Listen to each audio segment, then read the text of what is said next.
Salam damai sejahtera di dalam Tuhan kita Yesus Kristus. Shalom. Selamat pagi dan semangat pagi. Mari kita sambut berkat di pagi hari ini dengan penuh sukacita. Kita patut panjatkan pujian dan syukur kita kepada Tuhan oleh karena berkat perlindungan Tuhan yang ajaib bagi kita semua, hingga kita boleh berada pada pagi hari ini dengan penuh sukacita. Segera di pagi ini kita akan memulaikan ibadah renungan pagi. Tentunya kita akan memuji Tuhan dari buku lagu kita, dalam buku lagu Sion nomor 159 dan lagu berjudul Tak Lama Lagi Masuk Surga. Sekali lagi, lagu Sion nomor 159, Tak Lama Lagi Masuk Surga.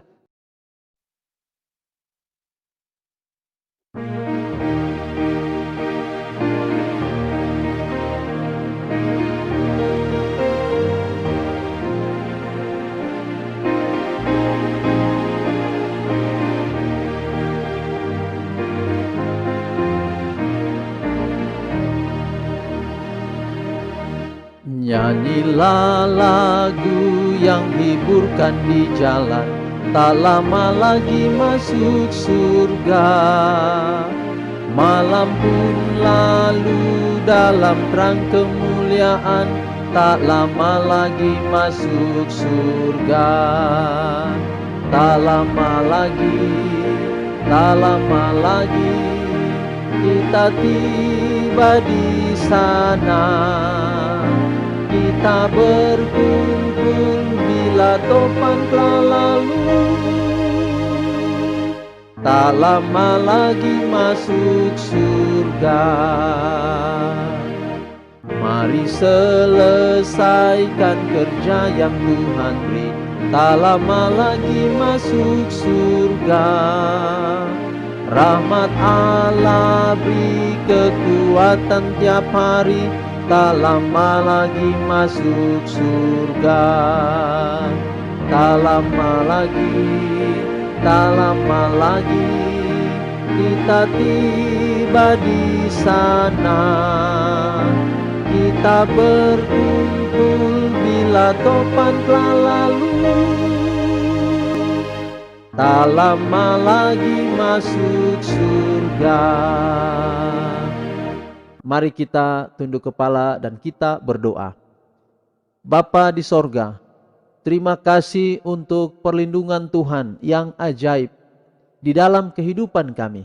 Tuhan sudah jaga kami sepanjang malam dalam tidur kami, hingga kami boleh bangun di pagi hari ini dengan penuh sukacita. Dari waktu yang ada di Indonesia Timur, waktu yang ada di Indonesia Tengah, sampai waktu di bagian Indonesia Barat, kami dalam perbedaan waktu, tetapi kami bersyukur melalui audio renungan pagi ini kami dipersatukan.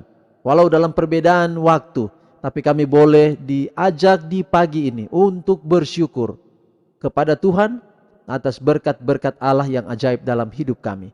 Saat ini Tuhan, kami akan mendengarkan pekabaran firman Tuhan. Tuhan memberkati kami agar pekabaran firman Tuhan ini boleh menjadi berkat di dalam kehidupan kami. Siapkanlah hati kami melalui kuasa Roh Kudus-Mu, agar firman Tuhan yang kami dengarkan boleh mengubah kehidupan kami. Inilah doa kami. Terima kasih Tuhan, Engkau dengar doa kami. Di dalam nama anak-Mu Yesus Kristus kami persembahkan doa ini. Amin. Renungan harian kita di pagi hari ini dengan judul Komitmen Orang Tua. Komitmen orang tua. Dan ayat inti kita, hiduplah sebagai anak-anak terang, Efesus 5 ayat 8. Sekali lagi, hiduplah sebagai anak-anak terang, Efesus 5 ayat 8. Kepercayaan yang suci telah diserahkan kepada para orang tua untuk menjaga keadaan fisik dan moral anak-anak mereka, sehingga sistem saraf mereka memiliki keseimbangan yang baik dan jiwanya akan aman. Para ayah dan ibu haruslah mengerti tentang hukum kehidupan, agar mereka tidak membiarkan kecenderungan yang salah berkembang di dalam diri anak-anak mereka melalui kelalaian. Diet memengaruhi baik kesehatan fisik maupun moral. Betapa hati-hatinya seorang ibu seharusnya belajar untuk menyiapkan meja makan dengan kesederhanaan dan dengan makanan-makanan yang menyehatkan, agar organ-organ pencernaan tidak menjadi lemah, agar saraf-saraf seimbang, atau kalau tidak, maka perintah-perintah yang mereka berikan akan dilawan. Iblis melihat bahwa dia tidak memiliki kekuatan besar untuk menguasai pikiran kalau selera dikendalikan daripada kalau dibiarkan melakukan pelanggaran, dan dia selalu rajin bekerja untuk menuntun orang melakukan pelanggaran. Di bawah pengaruh makanan yang tidak menyehatkan, maka hati nurani akan menjadi bodoh, pikiran digelapkan, dan daya tahan berpengaruh akan dilumpuhkan. Tetapi kesalahan dari si pelanggar tidaklah berkurang karena hati nurani telah ditekan sehingga tidak lagi mempunyai perasaan. Karena keadaan pikiran yang sehat bergantung pada keadaan normal dari tenaga hidup, maka pemeliharaan haruslah dilatih untuk tidak membiarkan penggunaan obat-obat narkotik. Namun tetap saja kita melihat sejumlah besar orang yang mengaku sebagai orang Kristen menggunakan tembakau. Mereka memanjakan kejahatan tidak bertarak, dan kalau berbicara melawan pemakaian minuman keras, orang-orang ini akan menyemburkan bau tembakau. Di dalam diri orang-orang ini haruslah ada perubahan sebelum akar kejahatan dapat dihentikan. Teh dan kopi juga dibiarkan memuaskan selera sebagai perangsang yang lebih kuat. Kemudian kita pulang ke rumah untuk menyiapkan makanan dan bertanya, apakah pertarakan dilakukan di dalam segala hal? Apakah reformasi yang perlu diadakan demi kesehatan dan kebahagiaan dijalankan di sini? Setiap orang Kristen sejati haruslah mengendalikan selera dan nafsunya. Kecuali dia bebas dari perhambaan selera, dia tidak akan dapat menjadi orang yang benar, hamba Kristus yang menurut. Pemanjaan selera dan nafsu akan memudarkan kebenaran yang ada di hati. Tidaklah mungkin bagi roh dan kekuasaan kebenaran menyucikan manusia, jiwa, raga, roh, bila mana dia masih dikuasai dan dikendalikan oleh keinginan-keinginan hawa nafsu. Dan kutipan ini diambil dari buku Dasar-Dasar Pendidikan halaman 148 dan 149.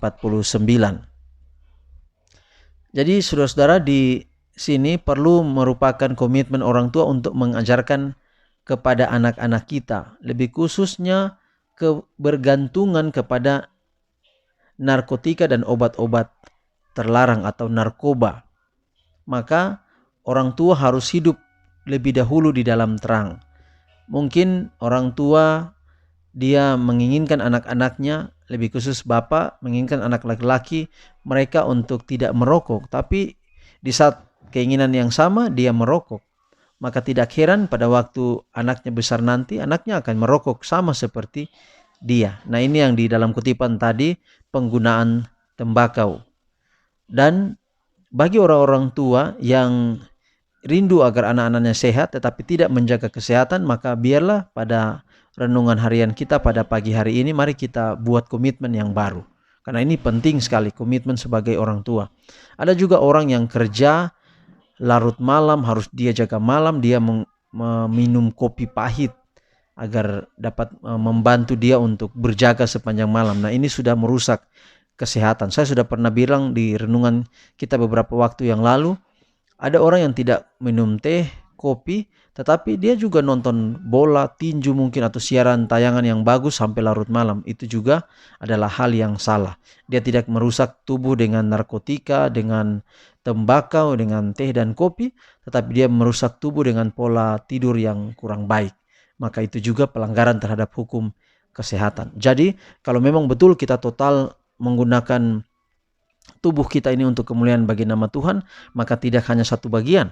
Kita harus pelihara tubuh ini dengan begitu banyak tuntutan-tuntutan kesehatan yang sebenarnya itu adalah penting bagi kita.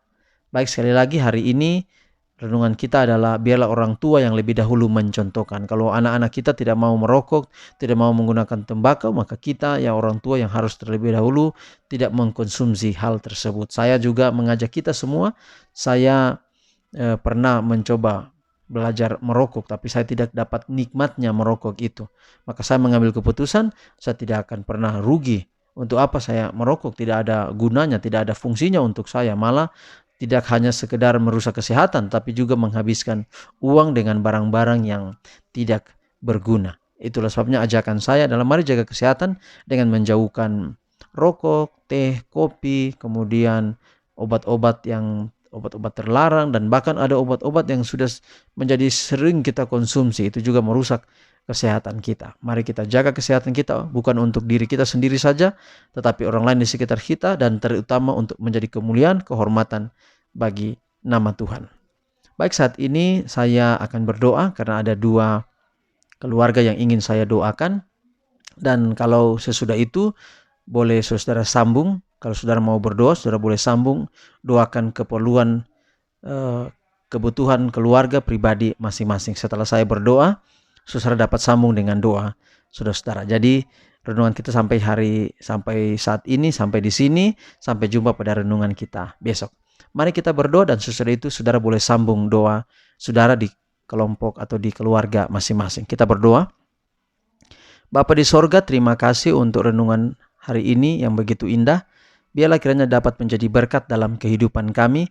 Kami dapat menjadikan tubuh kami sehat, anak-anak kami juga sehat dengan mencontohkan yang sehat bagi keluarga kami. Saat ini Tuhan, hamba berdoa untuk keluarga Pilat Lefran, keluarga yang menyampaikan usulan doa melalui komentar di WA. Tuhan berkati keluarga Pilat Lefran di mana saja keluarga ini berada, atau berada di Manado. Tuhan pelihara keluarga ini dalam pergumulan mereka setiap hari. Tuhan turut campur tangan, baik bapak, ibu atau suami dan istri, ataupun anak-anak, mungkin orang tua, keluarga besar Pilat Lefran dimanapun berada, hamba serahkan dalam tangan Tuhan. Hamba juga berdoa untuk Ibu Herlin Manobi. Tuhan memberkati ibu ini, suami dan juga anak-anak. Tuhan pelihara keluarga ini. Biarlah dengan rajinnya mereka mengikuti renungan ini, mereka dibawa semakin dekat dengan Tuhan. Dan saat ini Tuhan, mari dengarkanlah semua doa daripada kepala-kepala keluarga, dari pribadi-pribadi di mana saja berada. Dan biarlah Tuhan mendengarkan doa ini akan disambung oleh saudara-saudara masing-masing.